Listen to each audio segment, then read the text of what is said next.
नमस्कार दोस्तों, स्वागत है आप लोगों का विद्यार्थी आईएएस में। मैं दीपेंद्र सिंह कुशवाहा।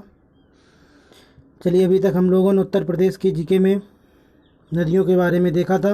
नदियों का उद्गम कहाँ उद्गम होता है, उत्तर प्रदेश में कहाँ से प्रवेश करती हैं, तो उसी संबंधित कुछ मैप के बारे में देखेंगे। मैप में हर चीज़ देखते हैं फिर से। तो मैंने आपको गंगा नदी बताई थी उत्तर प्रदेश में कहाँ से प्रवेश करती है। तो गंगा नदी उत्तर प्रदेश में आपकी बिजनौर से मैंने आपको बताया। तो देखेंगे गंगा नदी के बारे में। गंगा नदी आपकी बिजनौर से, आपको ये बिजनौर दिख रहा है, गंगा नदी ये बिजनौर का हिस्सा। तो मैंने गंगा नदी आपको बिजनौर से बताई थी। देखिए ये बिजनौर है, गंगा नदी यहाँ से प्रवेश कर रही है। तो गंगा नदी कहाँ से प्रवेश करती है? बिजनौर से। गंगा नदी कहाँ से प्रवेश करेगी? बिजनौर से। तो बिजनौर से ये वाला हिस्सा। यमुना नदी मैंने आपको बताया था सहारनपुर से। देखिए यमुना नदी ये दिख रही है। यमुना नदी कहाँ से प्रवेश करती है? सहारनपुर से। इसके बाद घाघरा नदी बताई थी। तो घाघरा नदी देखेंगे, घाघरा नदी या शारदा नदी, ठीक है, घाघरा नदी। तो देखते हैं घाघरा नदी कहाँ पर प्रवेश करेगी। तो मैंने आपको बताया लखीमपुर खीरी से। घाघरा नदी लखीमपुर खीरी से देखते हैं। ये आपकी स्थिति है। तो घाघरा नदी दिख रही है आपकी होगी, ये देखेंगे, ये यहाँ पे लखीमपुर खीरी है। लखीमपुर खीरी से घाघरा नदी आपको दिख रही। घाघरा नदी कहाँ से प्रवेश करेगी? लखीमपुर खीरी से। इसी तरह से शारदा नदी कहाँ पर प्रवेश करेगी? देखिए शारदा नदी पहले ऊपर से आती है वाली, ये पीलीभीत से। कहाँ पे? पीलीभीत से। और ये लखीमपुर खीरी से। शारदा नदी कहाँ से प्रवेश करेगी? पीलीभीत से। घाघरा नदी कहाँ पर प्रवेश करेगी? लखीमपुर खीरी से। याद रखेंगे कहाँ पर प्रवेश करेगी? लखीमपुर खीरी से। इसके बाद चंबल नदी की बात करें अगर हम,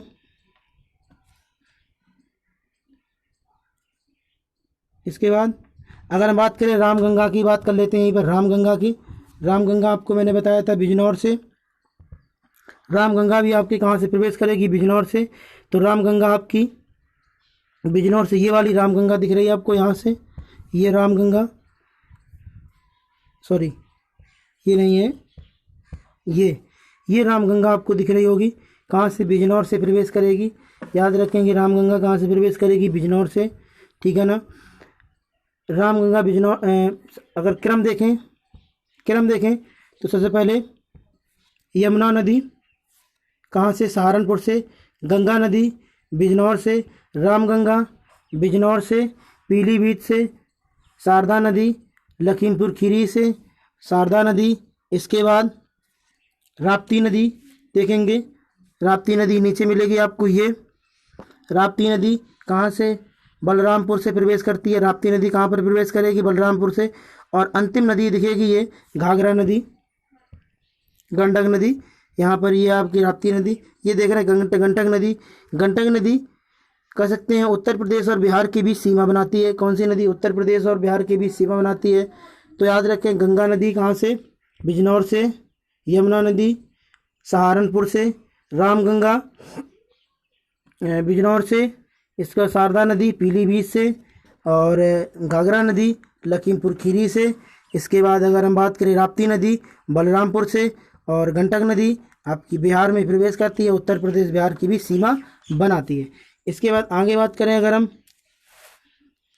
चंबल नदी की बात करते हैं, तो हम नीचे जाएंगे, चंबल नदी नीचे जाएंगे, ये वाला हिस्सा देखेंगे। चंबल नदी मैंने आपको बताया आगरा से प्रवेश करती है।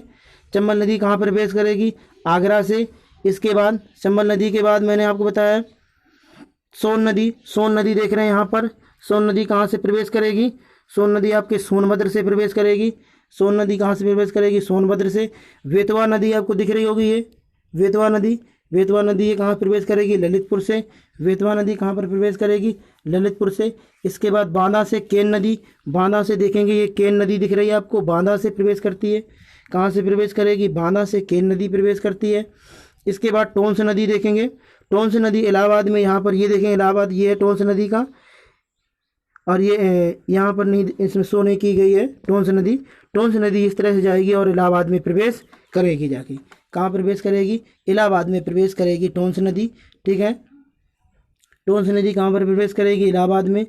इस तरह से सभी नदियों का मैंने आपको बताया। मैंने इधर चंबल नदी का बताया, बेतवा का बताया, चंबल नदी का आगरा से, बेतवा नदी ललितपुर से, इसके बाद केन नदी मैंने बांदा से बताई, और इसके बाद टोंस नदी इलाहाबाद से बताई, इसके बाद सोन नदी आपकी सोनभद्र से बताई। इस तरह से याद रखेंगे, ये नीचे का हिस्सा और ऊपर का हिस्सा वो हिमालय से आ रही है, दक्षिण भारत से नदियाँ आ रही।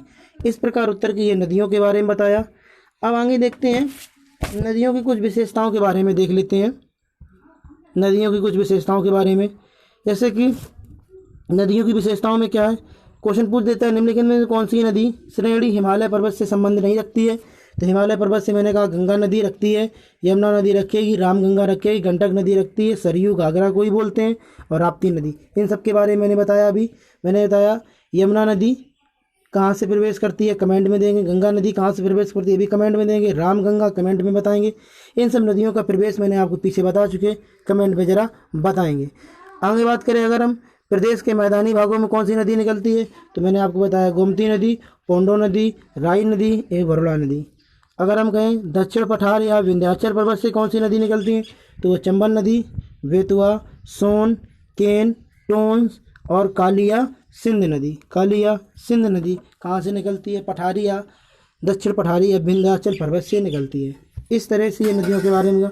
अगर हम कुछ नदियों की विशेषता बताएं तो कहा जाता है प्रदेश की सबसे लंबी नदी तो आपकी गंगा नदी है। प्रदेश में गंगा नदी की अगर सबसे बड़ी सहायक नदी कहें तो यमुना नदी है। यमुना नदी की सबसे बड़ी सहायक नदी कहें तो चंबल नदी है।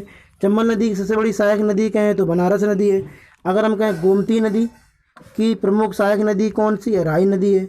अगर हम कहें दूसरा क्वेश्चन, बघेल क्षेत्र की प्रमुख नदी कौन सी है, तो मैंने आपको सोनभद्र बताया। कमेंट में बताएंगे। बघेलखंड क्षेत्र में मैंने उत्तर प्रदेश के कितने जिले बताए थे, पीछे वाले वीडियो में बता चुके हैं।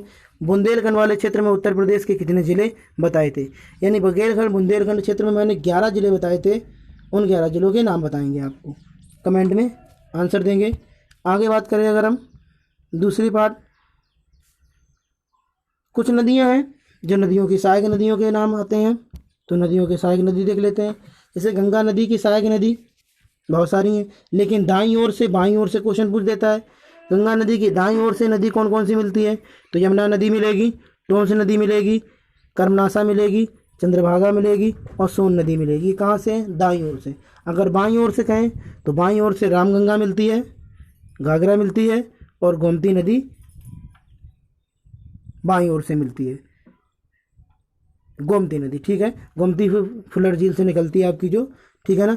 इसके बाद यमुना नदी की बात करें तो हम यमुना नदी की बात करें तो यमुना नदी की सहायक नदी कौन कौन सी है? दाईं ओर से इसमें भी चंबल, बेतवा, सिंध और केन।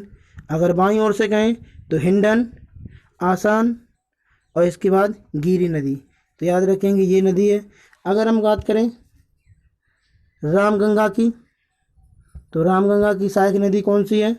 कोह नदी। घाघरा की सहायक नदी मैंने देखी राप्ती नदी, ठीक है ना। इसके बाद राप्ती नदी की भी सहायक नदी देखेंगे तो रोहिणी नदी। टोंस नदी की सहायक नदी देखेंगे तो वेलन नदी है। इसके बाद चंबल नदी की सहायक नदी देखते हैं तो बनारस हुई, काली सिंध हुई, पार्वती हुई, इसके बाद सिप्ता हुई। तो ये किसकी सहायक नदी हुई? ये इनकी सहायक नदियाँ हुई।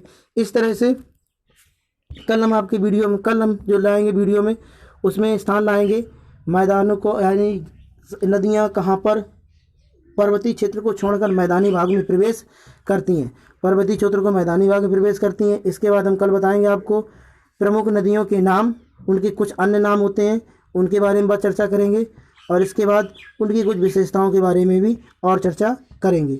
इसके बाद उसी के बाद हम कल ये भी बताएंगे आपको जो नदियाँ हैं, नदियाँ की कौन कौन सी नदी कहाँ पर सीमा बनाती हैं, ठीक है।